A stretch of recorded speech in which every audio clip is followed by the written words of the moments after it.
Lime School is centered in a quintessential New England town that has a lot of history. So there is a tremendous amount of pride in the landscape and architecture of this area. I think the biggest takeaway for us using IABs is the tremendous amount of data that you can pull and information that you can turn that data into. Sometimes people see the IABs as an assessment in isolation. However, we've been able to really take that assessment and integrate it as part of our curriculum and help it to drive instruction. Because really, the targets that are connected with Smarter Balance and the IABs are the same standards and measures that are connected with Common Core. I think what helped me the most was how we approached them. It was never this idea of look at every IAB and try everyone in your classroom. It was choose one that you think is going to really impact you for the year.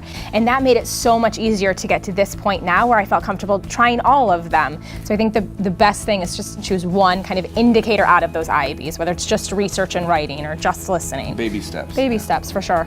The more familiar you become with these assessments, the easier they are to use, and the more comfortable you'll be with the language, and the more naturally it'll inform your own teaching to help the kids reach the goals that we all have for them to be, successful in life, college, and career. The kids are more computer savvy as they become, they're digital natives now. They'll sometimes teach us, no, click on that, no, this is the highlighter tool, no, this is the dictionary you can use. They're beyond some of the teachers with how they can interact and interface with the technology aspect of it. We did something very smart as a district a few years ago in terms of breaking down barriers for technology integration. We actually hired people as technology integration specialists. We want to make sure that our students are prepared and our teachers are prepared, and the best way to do that is to be able to integrate something into the curriculum. My goal ultimately is to have teachers feel comfortable using technology independently so that they are at ease and they have confidence that whatever it is that they're trying to do, it's going to work. Things happen all the time when you use technology. The Wi-Fi network is down or something happens that day that is unforeseen.